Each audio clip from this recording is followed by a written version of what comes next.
खूनी दुल्हन। आरती और विकास अपने माँ बाप के साथ दिल्ली में रहते हैं।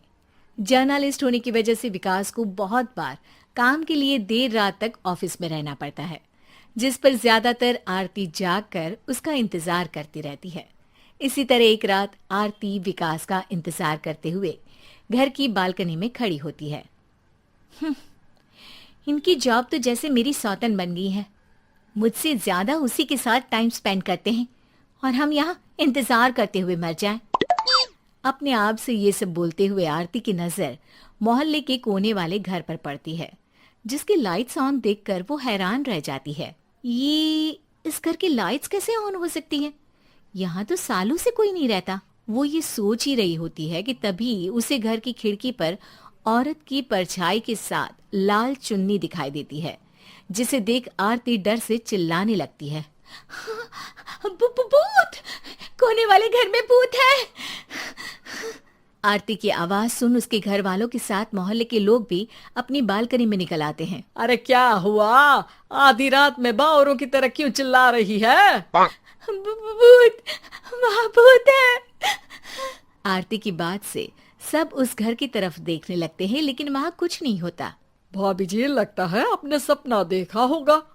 मैं बालकनी में खड़ी होकर सोऊंगी क्या? बता रही हूँ, अपनी आंखों से देखा है। घर की लाइट्स ऑन थी और वहाँ किसी का साया भी था। अरे तुम अक्सर विकास भैया के इंतजार में देर रात तक जागती हो ना, क्या पता नींद पूरी नहीं होने की वजह से कोई भ्रम हुआ हो। मोहल्ले के सब लोग और आरती के सास ससुर उसे समझा ही रहे होते हैं कि अचानक उसी घर से किसी औरत के गाने की आवाज सुनाई देती है। आजा ओ मेरे प्रियतम आजा।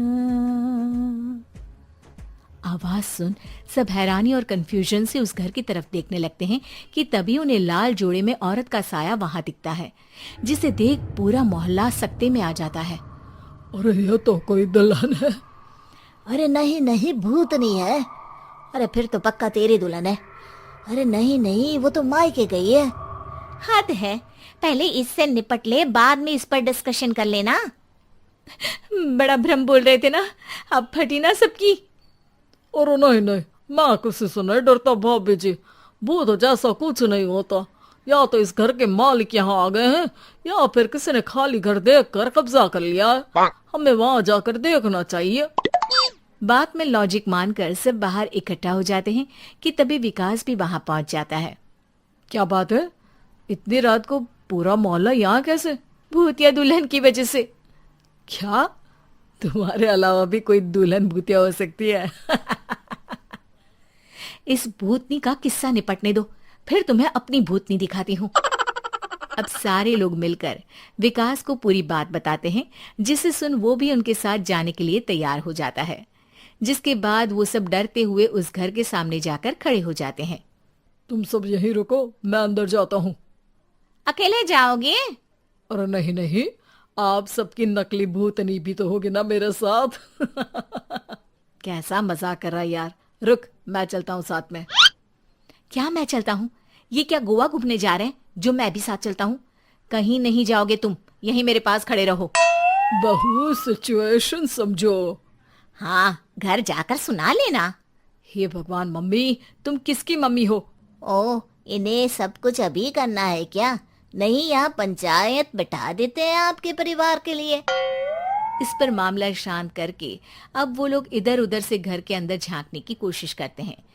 उन्हें घर के अंदर लाल जोड़ा, सिंदूर और मंगलसूत्र के साथ चारों तरफ खून बिखरा हुआ दिखता है। इसे देखकर सबकी हवाइयां उड़ जाती है। भाई ये सब क्या है? अब तो मुझे भी डर लग रहा है। आ गए मरने, अब तुम्हें मुझसे कौन बचाएगा?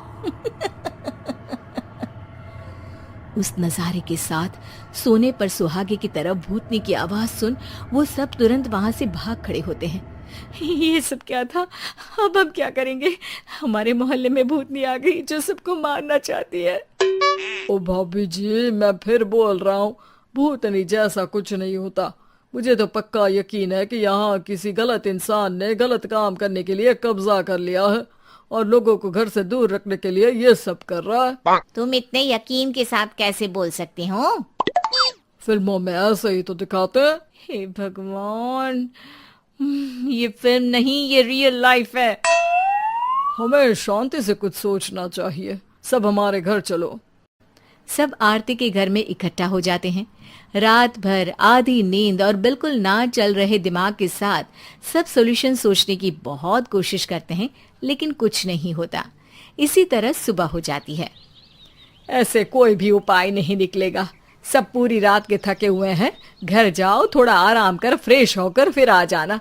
उसके बाद सोचते हैं कुछ।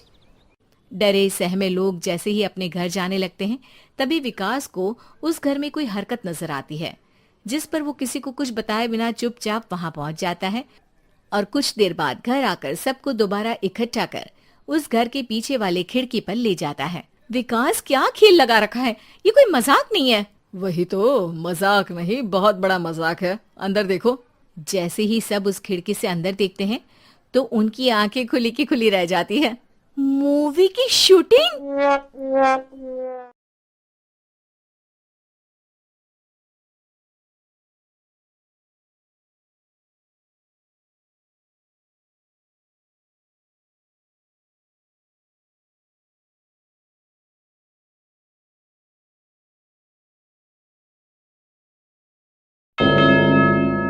मेरा नाम है हरिया, मैं काम करता हूँ बहुत बढ़िया, खाता हूँ खाना और रोज गाता हूँ गाना।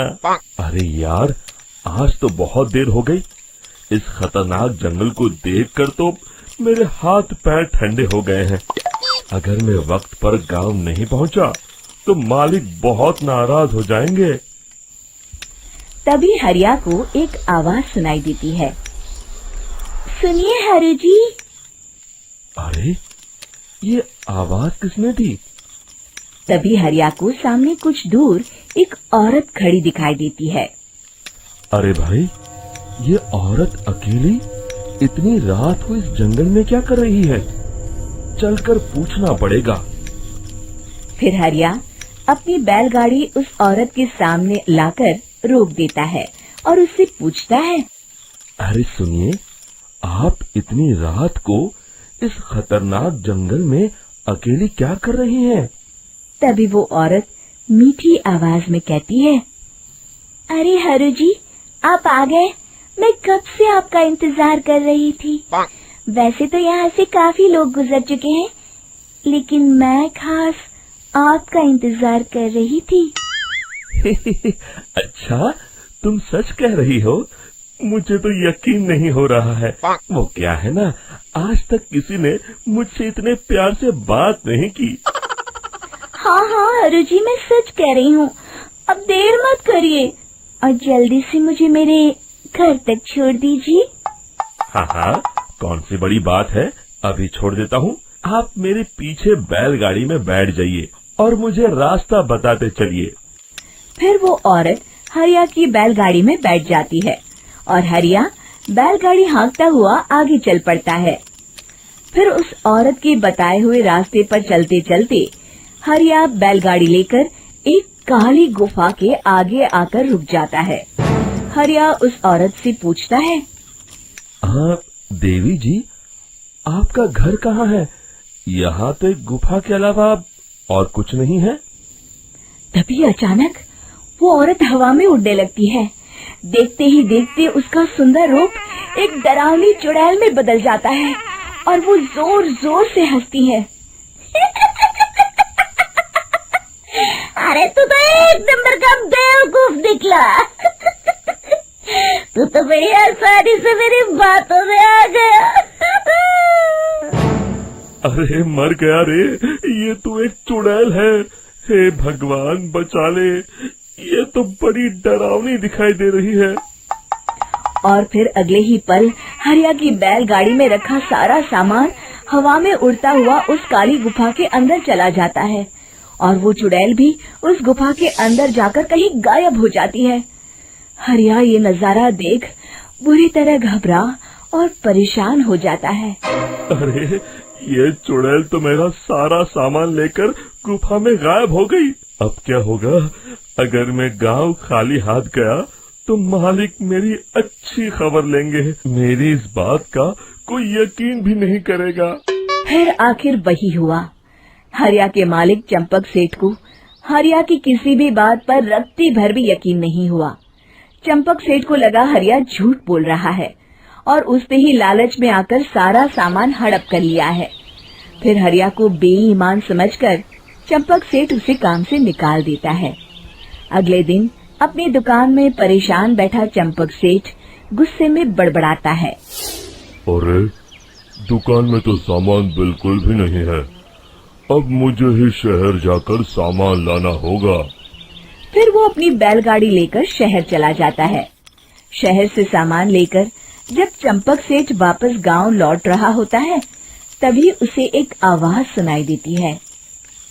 चंपक जी, ओ चंपक जी।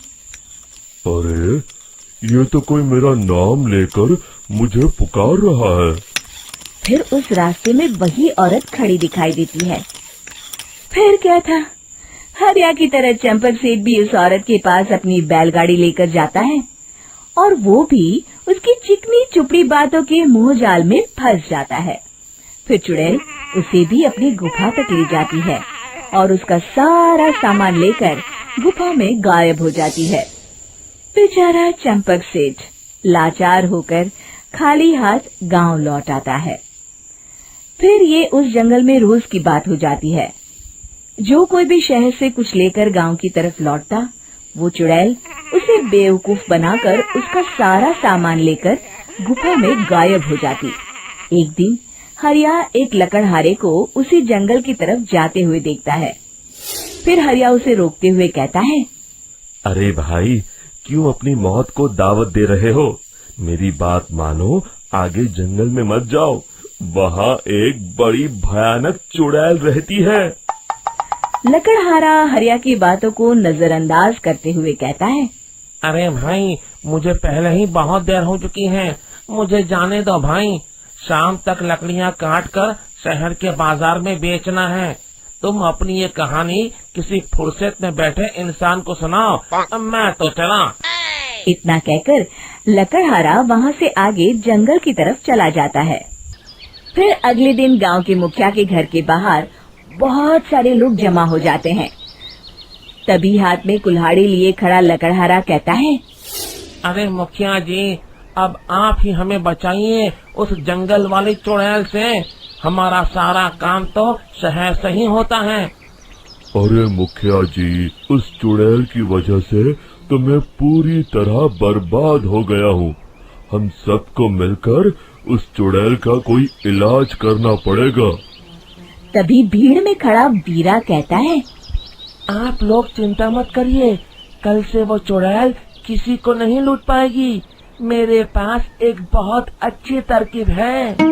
तभी चंपक सेठ उसका मजाक उड़ाते हुए कहता है, अरे तेरा नाम वीरा है तो क्या हुआ? तूने अभी उस चुड़ैल को देखा नहीं है। जाकर अपना काम कर, बड़ा आया। तब मुखिया जी कहते हैं, नहीं चंपक सेठ, मुझे लगता है हमें इस लड़के को एक मौका देना चाहिए।